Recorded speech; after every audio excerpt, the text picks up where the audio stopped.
G'day everyone, I'm Ebony Bennett. I'm the Deputy Director at the Australia Institute and welcome to our 2021 webinar series. I'm not coming to you from Canberra, from Ngunnawal country today. I'm actually dog sitting for my dad on the south coast. So I'm in Yuin country and I want to pay my respects to elders past and present and acknowledge that sovereignty was never ceded and that this always was and always will be Aboriginal land.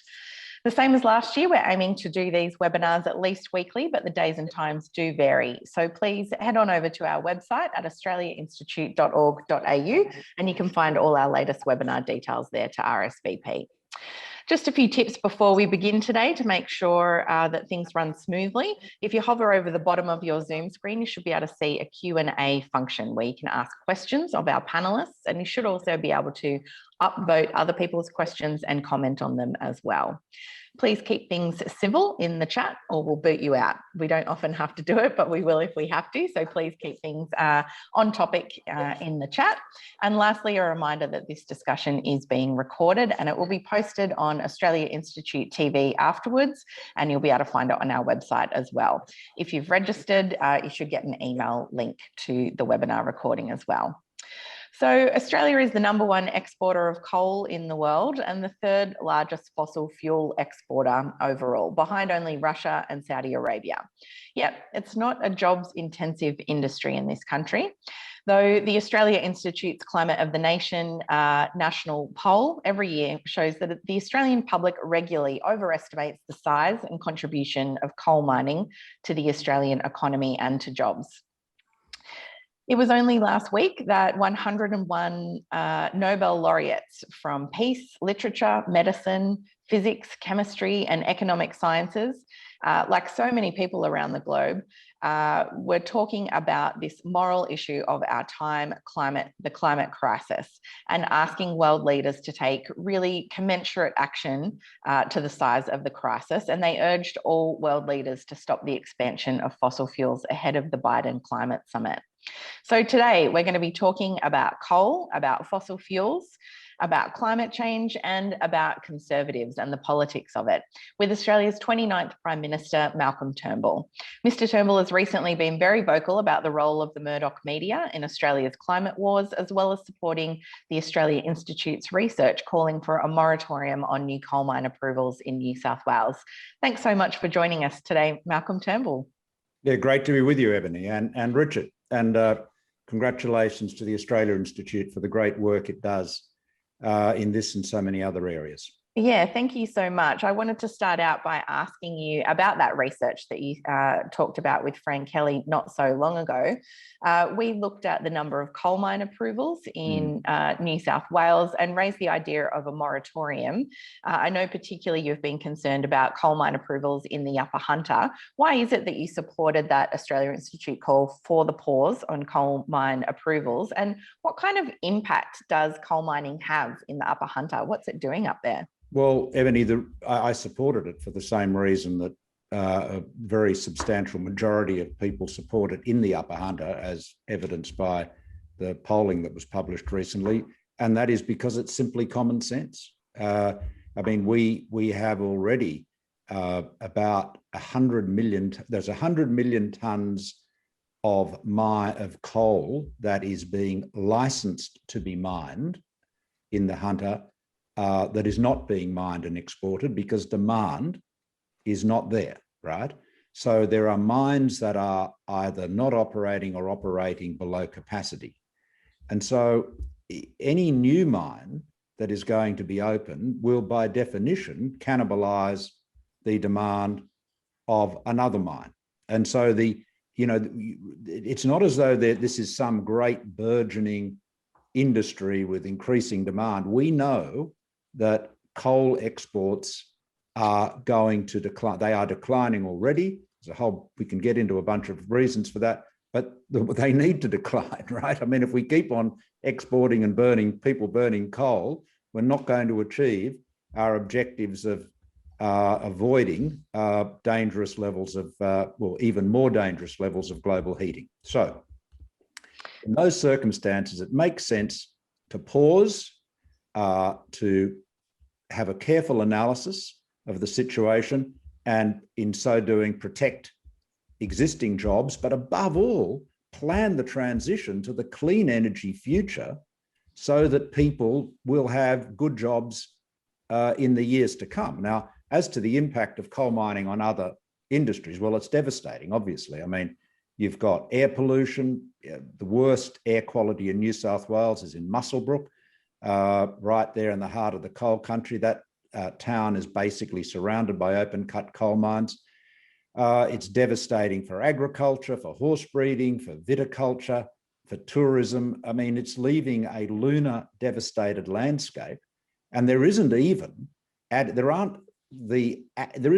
adequate funding made available by the mining companies to rehabilitate the land that they have so terribly devastated. I mean, it's difficult to imagine an industry that does more damage to the environment than open cut coal mining. It literally digs the whole environment up. And, you know, to anyone who hasn't seen it, you can obviously see it if you visit the Hunter, but just have a look at it on a map, on, you know, Google Earth, or, you know, the map on your iPhone, and you'll see it. It's staggering what has been done.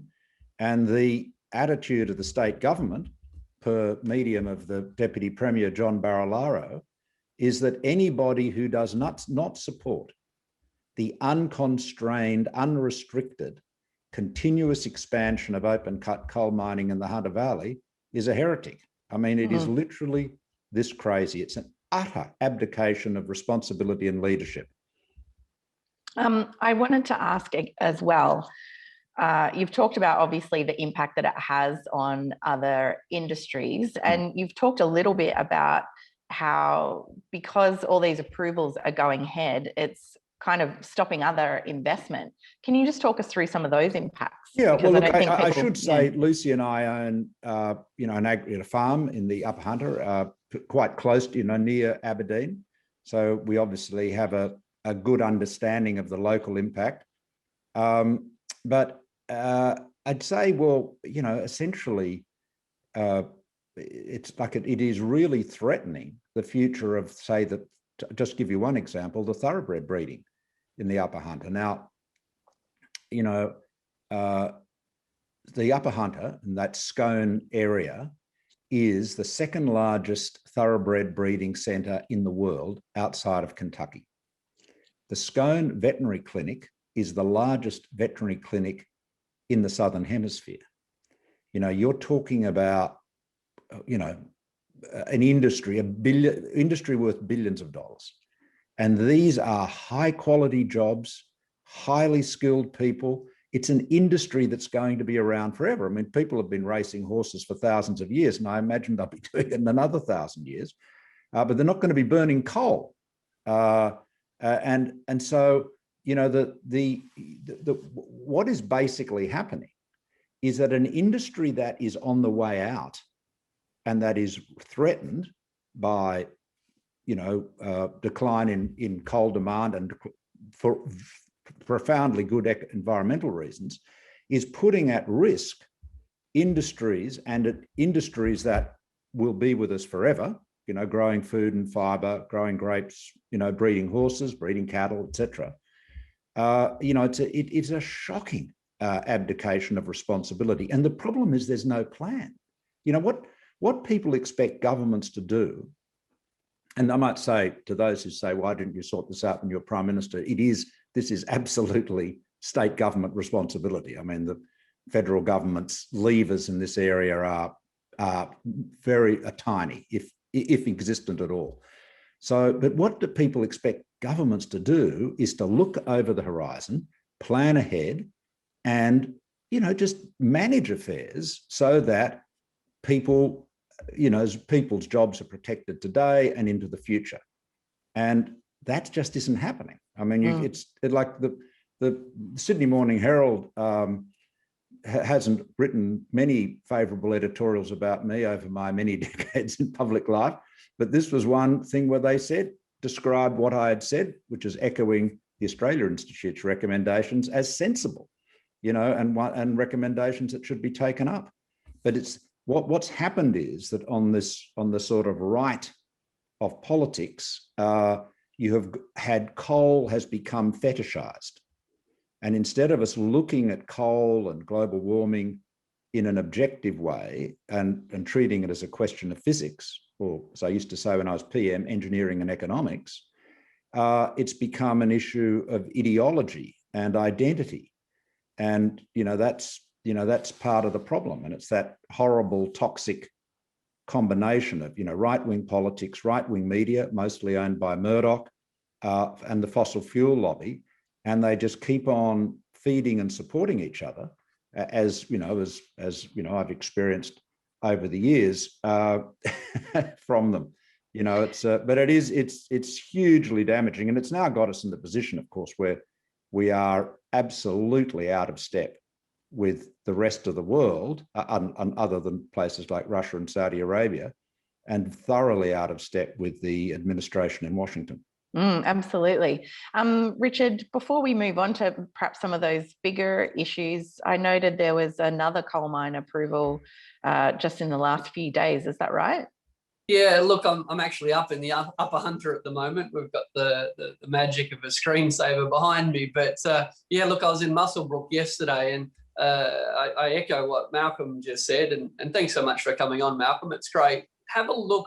I encourage people, go to Google Maps and look for Muswellbrook, and then just kind of zoom out a little bit and have a look how the whole town is surrounded literally by coal mines. And there's a beautiful named mine up there, Mount Pleasant, and I assure you that on a windy day, living anywhere near Mount Pleasant is anything other than pleasant. But yeah, up in the Upper Hunter, where they get the vast majority of the air pollution, they get the vast devastation of their agriculture and other industries. As you said at the beginning, Ebony, there's not actually a lot of jobs in the mines themselves, but worse, when you see an approval like we saw yesterday at Mangoola, another enormous coal mine. And to be fair, the Planning Commission effectively accepted all of the Australia Institute's evidence. It accepted that the claims made by the proponent had exaggerated employment effects, exaggerated royalty effects. To be fair, they kind of agreed with all of our economic analysis of how exaggerated the benefits would be. And then in a classic case of the operation went well and the patient unfortunately died, they recommended the mine get built anyway. So yeah, here we are kind of stuck in this bizarre situation where we've got the equivalent of 23 new Adanis worth of new coal mine applications heading to the New South Wales government, and the so-called planning process doesn't actually have a plan. Each of these mines, every single one, is evaluated separately, is evaluated individually. And the question is never asked, what would happen if all of them were built? Who would buy the coal? What would happen to air quality in the Upper Hunter, which is already the worst in New South Wales? Would all of that coal fit onto the railway lines? Would all of that coal fit out of the port? Because each mine in the so-called planning process, because each mine is actually evaluated separately on its own exaggerated merits, it's actually beyond the current planning process to say what is in the best interests of the hunter. And again, as Malcolm said before, right now, absolutely right now, there's 100 million tonnes of spare capacity in the New South Wales coal mines. That is the approved capacity. The amount of coal they said they're approved to mine is 100 million tonnes bigger than what they're currently extracting. So when you approve a new mine like Mangoola into that, it's not going to lead to more exports. It's not going to lead to more jobs. If that mine actually goes ahead, if that expansion and production goes ahead, it's just going to cannibalize output from somewhere else. This is literally economics 101, but in the culture war that is Australian climate policy, you have to barrack for coal in the same way that you barrack for Ford versus Holden, or you barrack for New South Wales over Queensland. It's not economics, and it's certainly not in the interest of the people in the Upper Hunter. But if politics is a tribal blood sport, then, yeah, as we've seen over a decade in Australia, barracking for coal is a powerful thing to do in Australia. Ebony, can I just reinforce what Richard said? I mean, this piecemeal approval process is right at the heart of the problem. The fact is there isn't any planning. That's the bottom line. The Mount Pleasant mine, for example, thoroughly inaptly named, was actually approved in, I believe, 1999. It belonged to Rio, I think, at that time. They did nothing with it. It wasn't economic, and it didn't get underway until relatively recently. I think about 2015, 2016. And now they're seeking to expand it yet again. In the meantime, it was sold to a company called Mac Energy, which is a wholly owned subsidiary of an Indonesian family group, the Salim Group. And so, but in the meantime, following the approval of Mount Pleasant, a whole number of other mines were approved and started being operating and being expanded in and around Muswellbrook. And so what nobody ever did was actually say, hey, let's look at this area and ask ourselves, how much open cut coal mining do we want? It was just literally approval, everything done in isolation. And this is our environment. This is the world's future, in terms of the emissions, but it's also the amenity and health of people who live in the area. So, it essentially what the Australia Institute has recommended and what I've called for is really no more than common sense. It's just asking government to do its job. But those people in the upper hunter have been abandoned, believe me. If you listen to Barilaro and the Daily Telegraph, they'll tell you that the only thing that matters is more coal mining. So the more of the valley they can rip up, the better. And then at the end of it, what's going to be left? Is there the money to rehabilitate it? No. What's the landscape that miners want to leave these enormous voids? And a void meaning a huge hole in the ground. What's that going to be filled up with? What's that going to do to the water table, to the environment? I mean, the whole idea of leaving the landscape more or less as it was when you found it, when you started, that seems to have been abandoned. So who pays for that cost? I'll tell you, the only people that pay are the people of that area, in particular. So it's I guess all that, we've been asking for, and, the independent candidate, Kirsty O'Connell, is asking for, is just a bit of responsibility to protect jobs and protect the environment and build a prosperous future. I want to come back now, because I think that touches on a point that you made earlier about that this is driven by ideology and some of the problems within politics. You have spoken in the past, or quite recently, I guess, about the role of the Murdoch media in driving a lot of that, I guess, division. Can you just talk to me a little bit about the impact that you think that the media has had on our discourse, and how in particular it's affected the conservative side of politics? Well, first, before I do that, we just got to put a footnote to the use of the term conservative. I mean, I do not, the sort of Trumpian right-wing populist agenda is not conservative. I mean, Donald Trump was not a conservative. Barnaby Joyce is not a conservative. The conservatives respect institutions. They seek to effect change gradually. They respect the environment. I mean, Margaret Thatcher was a great advocate of taking action on global warming many years ago. She was, after all, a chemist originally, in her professional training. So conservative, what you're seeing in this sort of what you best described as populist authoritarianism is not conservative. It's not conservatism. As I often say, most of the people who call themselves conservatives nowadays wouldn't know the difference between Tony Burke and Edmund Burke.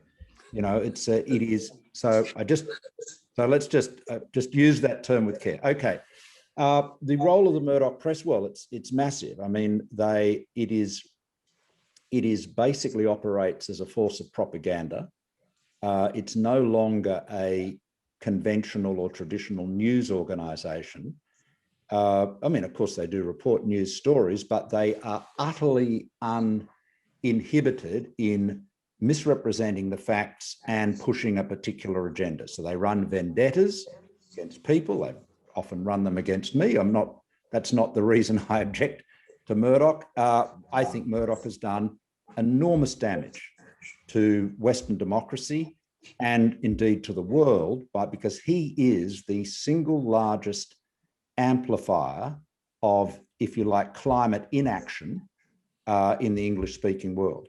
And of course, if you look at the United States, Fox News has been the single largest promoter of the lies and the divisive rhetoric that had its culmination in the January the 6th attack on the US Capitol. So, you can say without any fear of contradiction, and, at least from objective people, and James Clapper, the former director of national intelligence, endorsed me when I made this point the other day on CNN. The Murdoch has been doing the work of Vladimir Putin. I mean, Putin's disinformation campaigns are designed to divide Western democracies, particularly the United States, exacerbate existing divisions and create new ones, and to undermine trust in the, institutions of government. That's exactly what Murdoch has done. Now, and we saw the upshot on the 6th of January. If you go around and tell people again and again that Joe Biden didn't win the election, right, even though that's utterly untrue, and you will get enough people to believe that, and then you get the attack on the US Capitol. Now, ultimately, we've got to call this out, and it's had a terrible impact on the United States. It has really done this division of the American society, and the hatred that's been spawned by it has done so much damage to the US, and we've seen echoes of that, not to the same extent in Australia. So,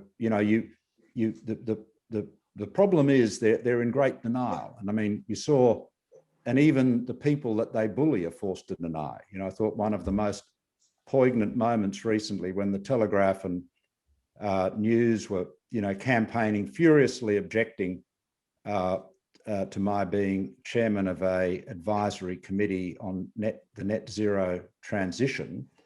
Apparently, the qualification for that is to be a supporter of unconstrained expansion of coal mining, which is rather odd, you would agree. But anyway, so that ferocious pressure was put on the government, and they buckled, and my appointment was withdrawn. I mean, I wasn't heartbroken, I might say, but I was only agreed to do it as a favour for Matt Keane. But poor old Matt, having been beaten up by News, then had to go on Sky News and say, oh no, the pressure from News Corporation and the Telegraph had nothing to do with it. So it really was like somebody that is, beaten up by a crooked cop until they sign a fake confession, and the last line of which is, I confirm I have done so of my own free will and without any threat. It's really, but it is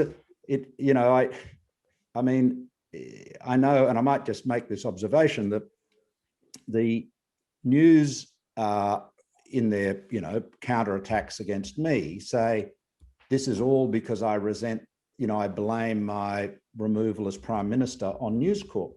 They played a big role in it. There's no doubt about that. But that's not the point. My criticism is not what happened in August 2018. My criticism is about much bigger issues that go to our safe, continued habitation of this planet, global warming and our response to it, and the way in which they are undermining, Western liberal democracy. And if you think the United States is just such a good example, bad example, of what I'm talking about. So we can't be blind to this. We can't allow ourselves to be bullied out of this by people that are literally undermining our environment and our democracy for reasons let's assume they're just commercial reasons. Let's make that concession. That's no defense, right? If you are a drug company and you are selling drugs that hurt people, it isn't a defense to say, oh, I was just trying to make money. I mean, people have to be responsible for their actions and we have to hold them to account. Malcolm, I guess I want to follow up on that. I mean, there's still a lot to talk about with all things coal and climate, but you raise such and I agree with your premise about the role of Rupert Murdoch personally and the Murdoch media internationally. There's no doubt about that. But I guess my question to you is, to what end? Like, what is the actual game here? I mean, powerful media proprietors aren't new. Powerful media proprietors have played a shaping role in Australia. No one thought Kerry Packer was a shrinking violet. But Rupert Murdoch is clearly different. Is he just bigger, or is he playing quite a different game? And if he is, what is that game? What is his objective? Well, I mean, he's essentially monetized a market for crazy. Okay. So he's found abandoning all responsibility other than to himself and to his, his own profitability. He's, if you like, appealed to, instead of appealing to the better angels of our nature, he's appealed to the worse angels of our nature. And does he sincerely believe in some of the, did he sincerely believe Joe Biden had stolen the election? Who knows? But that's what Fox News was saying. That's what it was trumpeting. Does he I think he is essentially now a climate denier, but I remember years ago, like 15 years ago, Rupert was professing to take global warming seriously. But I think one of the things that people often misunderstand about power is that they assume that people seek power for a purpose. Now, as it happens, I did. I mean, I've been associated with powerful people most of my life, and I've always felt power without purpose is pointless. But for many people in politics and in the media, power turns them on for its own sake, right? So asking somebody why they want to be powerful, have a powerful job, is like asking somebody why they like sex. It's literally a turn on. And so that's why. So why did Murdoch support Trump as relentlessly as he did, even though he knew Trump was not fit to be president? And I know that because he told me that, before Trump was the Republican nominee. And I mean, everyone in New York who knew Donald Trump knew that, right? So, but he saw this was a guy he could put into the White House who would be deferential to him, take his calls, he would have power and access.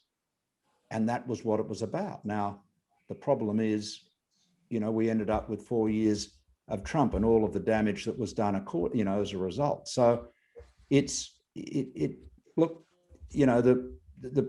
not advocating censorship or anything like that. I hasten to add, the first thing we've got to do is make people take responsibility for this and call it out. And, when you get the sort of gaslighting that you get from people who say, oh, we're not climate denialists, well, give me a break. Well, perfect segue to my next question then. I mean, sure, Rupert Murdoch might have figured out how to cash in on crazy, but he doesn't have a monopoly on it. No, of course not. Just earlier this week, you were sitting on Q&A with Andrew Liveris, who Scott Morrison appointed to lead his COVID recovery task force. Sounds like a very important job, helping the Prime Minister grapple with the big issues of recovery. Of course, that task force has given us the so-called gas-led recovery at a time where the rest of the world's thinking about renewable energy. But sitting on stage with you, he made the assertion that the gas feedstock industry, the gas that goes into making plastic, the gas that goes into making fertilizer, created 850,000 jobs. Now, I pride myself on my knowledge of the Australian Bureau of Statistics labour force stats, and I instantly realised he was suggesting that that's about as many people as work in the entire manufacturing industry. Now, you challenged him on that, and he stuck to his crazy guns. Now, the Australia Institute's the biggest number we can come up with, like being as generous as we can. The biggest number we can get to is maybe 16,000 people. 16,000 people might, at a stretch, be employed by the fertiliser and plastics industry, but he doubled down when you challenged him on 850,000. Yeah, look. What's going on? Well, look, firstly, Andrew Liveris is not crazy, right? He's a very smart guy. And, you know, look, someone I respect, okay? And he's a personal friend, but even if he that's I put that to one side. He's a very smart guy. He's anything but crazy. However, that doesn't mean he was right. He was absolutely wrong. I mean, he said there were 850,000. He said there's 850,000 Australians employed by industries that use gas as a feedstock, right? That's what he said. So I challenged him and I said, where are the 850,000 jobs that use gas as a feedstock? And Andrew said, fertilizers, plastics, chemicals, explosives.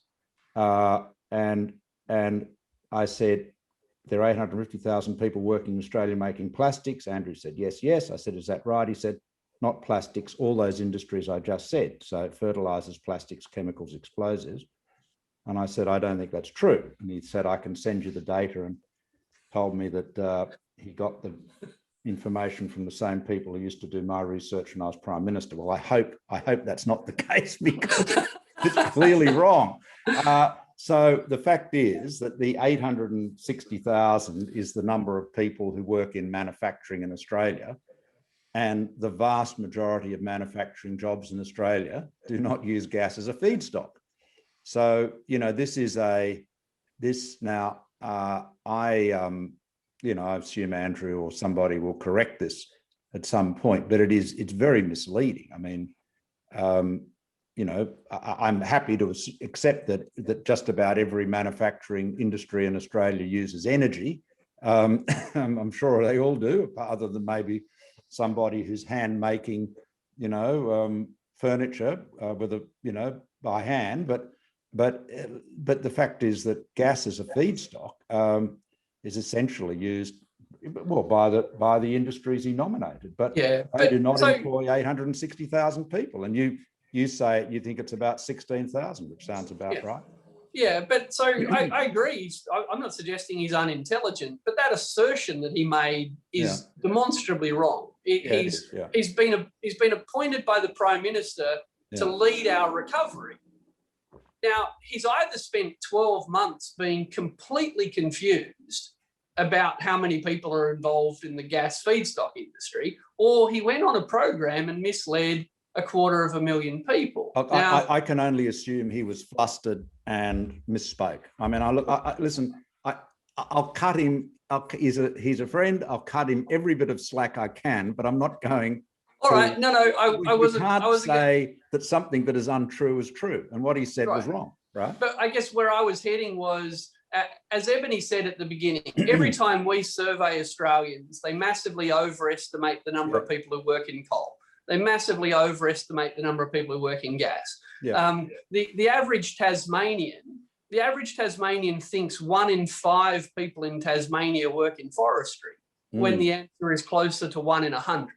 So it's not an accident the Australian public thinks so many people work in coal, thinks so many people work in forestry, and it's not an accident, I would suggest, that increasingly people think that without gas, you know, the sky will fall. So I guess my question to you is, how do we kind of challenge this? Is it the role of the media? Because the ABC is owned by Rupert Murdoch, but they didn't correct that yet. No. Well, I mean, that's right. There wasn't a headline, you know, Liveris misspeaks on gas, or, you know, Liveris wrong on gas, where you can imagine if I'd put out a number that was egregiously wrong, they would have reported that with great prominence. Look, I think you just have to call it out. I think there's no substitute for that. But one of the problems is that there isn't. Look, let me go up a little bit in terms of generality. I think that one of the problems we've got is what has been described in the US as the truth deficit. And you might just say that's a fancy way for saying lies. Maybe it is, but essentially what you've got is people in public life and in the media no longer caring about the accuracy of what they say. So they are prepared to lie, deliberate. So that's to say, state something which is a fact, state something as a fact which they know is not so, but they're also reckless about whether what they say is correct. So it is, and increasingly, the media is just basically letting it go through to the keeper, and if anything, applauding the more plausible lies as good political tactics. Now, again, I'm not trying to. I'll just give you a very personal perspective on this. All the time I was in politics, I was extremely anxious, as anyone who worked with me will recall, about getting my facts straight. I was, as particularly as Prime Minister, you're asked questions on everything, and you can't have every fact and figure in your head. And so I was always anxious that I wouldn't, simply, perfectly innocently, mistakenly get a number wrong. And when I did, I would correct it, right? I don't think there is any longer, I don't see any sign that there is any care about that. And I mean, I have to be honest with you, a lot of my colleagues and advisors thought I was somewhat too fastidious, too fussy about this. And they'd say, oh, well, that's just the old lawyer in you coming out. Because obviously if you start your professional career as an advocate, getting facts wrong in court can have some pretty fatal and humiliating consequences, particularly for your client. So, but I think getting the facts right is absolutely critical. And this is what we've got to be prepared to call out, So that's why, this was what, I mean, I wasn't trying to be disagreeable with Andrew, but just that what he said was factually wrong. No question about that. We're going to go to questions from the audience very shortly, but I mentioned in my introduction that 101 Nobel laureates had called on world leaders to sign a fossil fuel non-proliferation treaty. The founder of the Grameen Bank Nobel Peace Prize winner, Muhammad Yunus, tried to send this question into you on Q&A, but didn't quite manage it. So if it's all right, I'm just going to play this video question from him quickly, and see your response to that. 101 Nobel laureates have just addressed a letter to 40 global leaders, including Prime Minister Scott Morrison, regarding the expansion of fossil fuel. Australia still has some 23 applications for coal mines waiting for approval. Would this panel support the approval of these 23 coal mines? If not, would it recommend any other alternative action? Thank you. So basically that was, 101 Nobel laureates asking to stop the expansion of fossil fuels and to sign on to that non-proliferation treaty. What would your response be? Well, I think obviously you need to have an agreement, because you can understand if, you were to, let's say you were to stop exporting coal from Australia tomorrow, people would say, well, if you do that, they'll just export more from Indonesia and Colombia and South Africa and so forth. And that would probably be true. But so you need to have a global agreement. There's no question about that. But we do need to sort of recognise, and this is the point John Kerry's been making, that you can't keep on tippy-toeing around this issue of coal and gas. I mean, the only way to cut greenhouse gas emissions effectively, well, there are other things we've got to do as well, but the most important thing we've got to do is stop, digging carbon out of the ground and putting it into the atmosphere. I mean, that's the objective. And as far as the new coal mines, in Australia is, well, my view is the same as Richard's and yours, that, we shouldn't be expanding coal mining in Australia. It certainly, but it doesn't make any sense at the moment. Even if you thought climate change was a hoax, right? It doesn't make any sense to be expanding mines when existing mines are operating under capacity, because all you're going to do is have new mines putting, yet other mines out of business. And I mean, I think an important thing to bear in mind is particularly all mining, particularly open cut mining. It's not like opening a milk bar where you can say, okay, Fred wants to open a milk bar. I don't think it's a great idea, but anyway, he can open it. And, if it doesn't work out, well, he'll lose some money and, so what? Free enterprise. The problem with mining is that it has a huge impact on the environment. And so there is a social cost and an environmental cost that is borne regardless of whether the mine is successful or not. And in fact, if it is unsuccessful and is, quote, mothballed or put on care and maintenance, more often than not as a means of postponing the rehabilitation obligation, then you get the worst of all worlds. You get miners don't have jobs, the environment is damaged, rehabilitation doesn't occur. I mean, it is, it's very different. It needs much greater thoughtful planning than, say, other areas of the economy where you can say, let people do their best and succeed or fail as events dictate. I'm going to go to questions from the audience now. The first one here is from Tom Swan, who says, the government's plans to subsidise the expansion of the fossil gas industry, which have been criticised or rejected by economists, unions, industry groups, AEMO, and even some major gas companies. So his question is, in the face of such criticism and including pressure from the Biden administration to end fossil fuel subsidies, what's your opinion on why the government is still pursuing these subsidies to the gas industry? Well, I think, look, I've got to assume it's largely political. In order to be seen to be supporting fossil fuels of one kind or another. I mean, really, there is a massive risk in subsidising gas infrastructure right now because it is likely to have a relatively short life, and if you're just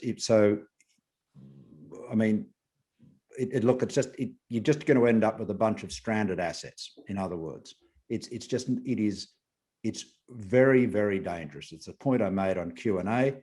Are we really going to be burning gas at higher levels than we are today in 10 years' time? I don't think so. I can't imagine any scenario. I mean, a really good example of the politicisation of this is the Australian Energy Market Operator, which has done some outstanding work in its field. Had a report recently which forecast demand for gas. And they basically made the point that going out to 2030, unless you have gas available at $4 a gigajoule or less, which is not realistic, and you have the cost of the electricity to pump water uphill, for pump storage, being higher than $30 a megawatt hour, and it's available regularly now on the East Coast market already at considerably less than that. Unless you have that, gas is not going to compete with pumped storage or indeed with batteries, because the same batteries, like pumped storage, obviously have to draw electricity in to charge them. So anyway, that's that's I think at page 55 or so of the report. Now, as we know, Angus Taylor rang up the chief executive of AEMO, Audrey Zibelman, and pressured her to change that report. Now that's terrible. You know, I mean, I must say, I would have been staggered if a minister in my government tried to lean on an independent agency like that to change, you know, a factual conclusion, you know, of that kind. I mean, it's extraordinary. And to Audrey's great credit, she didn't buckle to it. But, you know, a lot of people would, by the way. And so Ebony, this is profoundly wrong. Sorry, Richard. Look, in New South Wales, you know, Malcolm was talking about the Environment Minister before, Matt Keane. There's this enormous investment in New South Wales in the so-called renewable energy zone. And, you know, the minister, the Environment Minister, the Energy Minister's explanation for this renewable energy zone is we need to build all this renewable energy for the simple reason it's the cheapest form of energy. And, you know, he was on Four Corners saying that 2 or 3 weeks ago. So here we have the New South Wales government saying renewables are just cheaper than gas. That's why we're expanding them. But we've got the same state government and our federal government saying we think gas is going to be cheap. Well, let's look at what they're doing. Let's look at what the market's doing. The reason that people are moving towards renewables and storage is they're cheap. And this idea from Scott Morrison that technology will fix it. Well, you know, as Malcolm knows, Snowy 2.0, the technology of the dam was invented quite some time ago. You know, it's really not a radical new thing, the dam. No. And you can store a lot of energy in there. So this idea that we're going to have to wait for new technology, the Snowy Hydro, built in the 50s, is the biggest storage facility in Australia. And we don't need to invent concrete or dams or indeed pumps. We know how to do that, and we're doing it right now. Well, interestingly, pumped storage is the way about 95% of all the stored electricity in the world is stored, by the way. But you know, hopefully other forms of long duration storage will become more and more available and competitive and so forth. We do need to build more pumped storage, absolutely.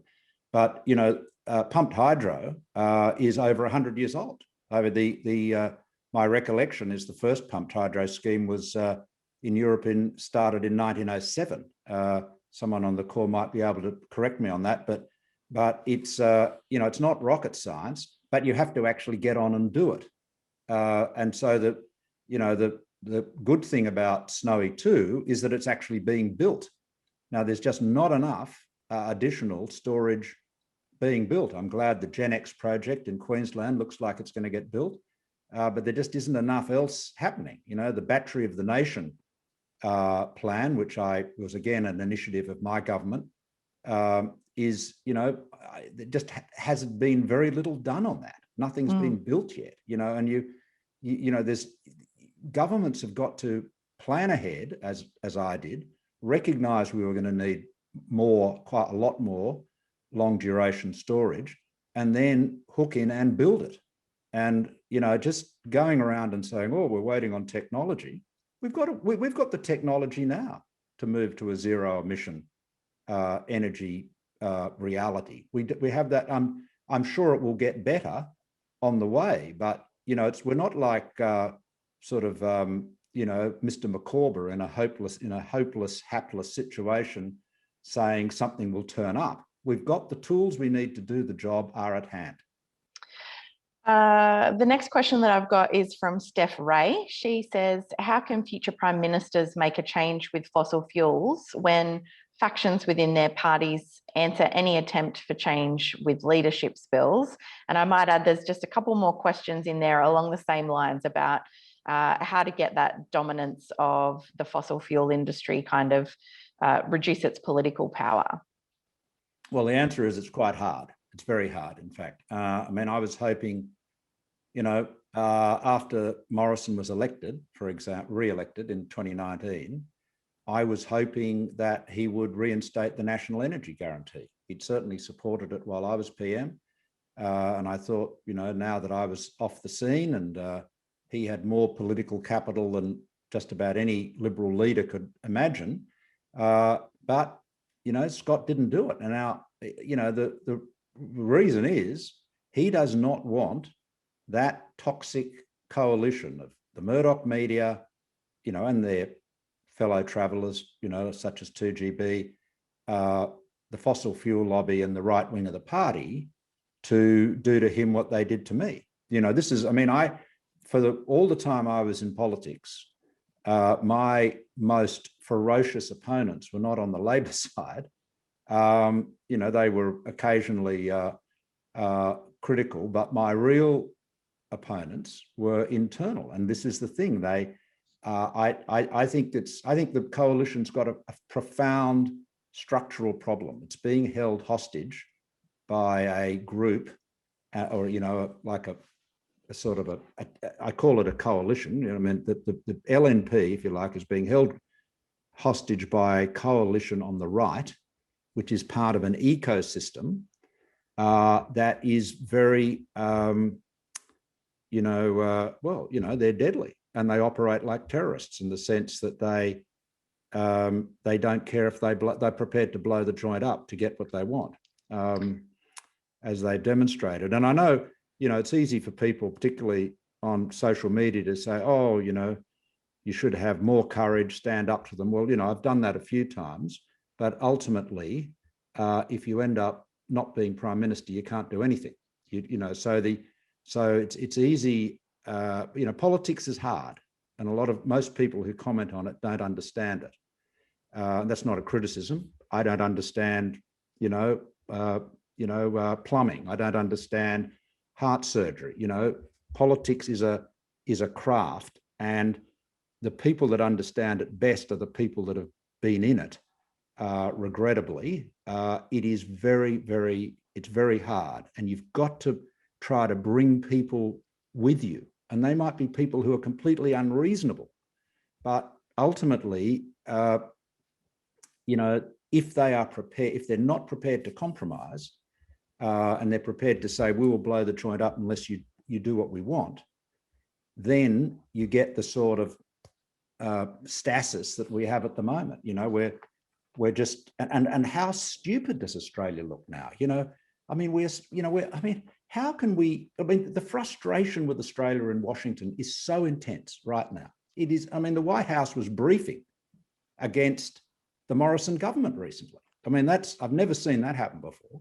That was a brief to basically every media outlet here. I don't know who the spokesman was or spokeswoman who did it, but their frustration is they look at Australia and they say, cripes, you've got fantastic solar resource, you've got fantastic wind, you've got great scientists and technology. Why are you not getting on board this whole clean energy agenda? The points that Ross Garnaut makes are absolutely well made, and people look at us from around the world and they say, you're caught hostage by this crazy politics. Why can't you break out of it? And that's the, that's the big question. Very hard. We've probably only got time for a couple more questions here. So following on from that, there's another question here from Hannah Shook. Yeah, I'm pronouncing that name incorrectly. I'm sorry, Hannah. Do you have any practical tips for advocating against new coal, oil and gas within a Conservative government? And I guess I just wondered if you could reflect on the fact that perhaps the state governments and state Liberal governments seem to be a lot more progressive than the federal coalition government at the moment. Is there any kind of hope there for some change? I think the state Liberal governments are more progressive. There's no doubt about that. Although the recent, events surrounding coal in the Upper Hunter would make you feel that progressivism is pretty thin and not very resilient, if you like, in the face of the pressure from the, coal-loving lobby. Well, look, I think the arguments are essentially rational ones. This is the problem. If we were dealing with this as a rational issue, we would be doing all the things that we're recommending. I mean, do you want cheap electricity? Renewables plus storage. Do you want to save the planet and cut emissions? Renewables plus storage. Export coal demand is declining and will continue to decline. That's inevitable. So why don't we just recognise that and plan for the future? That's common sense too. But you see, you come up against people that are not having a rational argument. I mean, there's a passage in my book about a meeting held in my office with some of the coal lovers who were trying to persuade me to spend $5 billion on a new coal-fired power station. And I went through the economics of it with them. And, you know, people can read it in the book. But I mean, there was a very touching moment at the end, and it was clear they weren't satisfied with what I was saying. As they filed out, Bridget McKenzie was there, and she hung back. She was then the deputy leader of the Nats. And she said, "There's no point talking about the numbers with them, PM. They're not interested in that. It's religion." Mm. And therein lies the problem. That's the fundamental problem. It's been fetishized into something that should be objective, into a religious thing. I mean, I'm not against coal or for solar. I mean, I'm coal, gas, solar, wind, batteries, pump hydro are all things or processes. They have certain physical characteristics. And so you've got to say, what do we want to achieve? Well, presumably lower emissions, cheaper energy, and reliable energy. Well, we can do all of that with renewables plus storage. Yeah. Sorry, we've only got time for probably one question left, and it's from John Cook, and he says, how can the very high levels of subsidy to coal and gas production be limited? And Richard, I wondered if I could bring you in on this one. I believe there's plans to expand the NAIF and what it's able to subsidise. Can you just speak a little bit to that? Yeah, and thank you, Ebs. I mean, Malcolm, you were just saying that, you know, there's this sort of religious sort of zeal for some in the Liberal National Coalition for Coal. Yeah. Historically, people accuse the Liberals of having a religious zeal for free markets. And from my point of view as an economist and someone very interested in politics, and I wrote a quarterly essay about this, that fossil fuels creates this incredible collision between alleged free market zeal and religious zeal for coal, and where that manifests itself is this incredible support for subsidies, you know, for fossil fuels from a party that tends to say in every other sphere, leave it to the market, leave it to the market. So with new proposals, like there's amendments for the NAIF, the Northern Australia Infrastructure Facility, you know, yet again being touted as a way to get new gas and possibly coal projects up. How do you explain this religious zeal for coal that's so great that it makes otherwise free market Liberals kind of abandon their previous religion? Well, I think the populist politics of the right no longer take free market, economics very seriously. I mean, it's all about, all too often big government and intervention. Heavy-handed regulation. I mean, it's that's the tendency there. This is one of the reasons why I say people on the right who call themselves conservatives genuinely aren't conservatives. But there's an old friend of mine, a politician in the region, who has a great saying about politics. He says, "We all know what we need to do. We just don't know how to do it and get re-elected."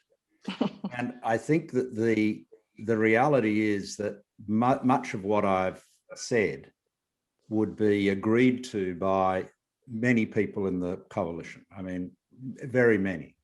But they know if they were to repeat it or endorse it, they would get the sort of treatment Matt Keane got, remember, from the Daily Telegraph a year or so ago, when he gave a perfectly conventional speech about energy policy and the the impact of global warming on bushfires. And, remember it was like a really personal, nasty sort of attack on him. And that was basically a message to say, if you step out of line, this is what you'll get. And so people look at that and they say, I don't want that. I can't live with that. And so that thuggery works. So that's the reality. That's why it's very important for people that are not in elected office, like myself and yourselves, to be prepared to speak up, because sadly, the dynamic, particularly in the coalition, is one where rational policy making has been basically bullied and terrorized into the pathetic state it is today, where you'd even have, AEMO, whose every expert word we're meant to hang on and rely on as independent, being bullied by the energy minister to change its conclusions so it fits in with this predilection for gas. I mean, it's literally, a more responsible minister would have said, that's fine, you publish it, we will then publish our own analysis which says why you're wrong. Okay, fine, that's perfectly right. But to actually try to bully somebody into changing it is outrageous. But, in this world of unaccountability, in this sort of truth deficit environment we're in, people don't care. There's certainly no criticism in most of the media for that.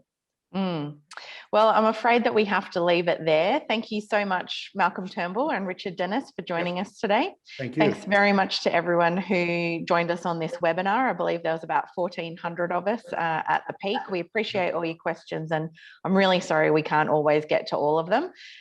Don't forget, we've got one more webinar this week. That's on Thursday at 10 a.m. That's about remaking the public square online with Eli Parisa, co-founder of Upworthy and Avars. And that'll be in conjunction with launching the Australia Institute Centre for Responsible Technology new report on remaking the public square here in Australia. And of course, next week on Wednesday, May the 5th, we'll be talking to Christina Keneally about ensuring government accountability. That'll be at 11 a.m. You can find the details for all those webinars on our website at australiainstitute.org.au. Thank you so much for joining us today. Thanks again, Malcolm. Thanks, Richard. Thank you. We'll see you next week. Thanks, Malcolm. Bye. Bye.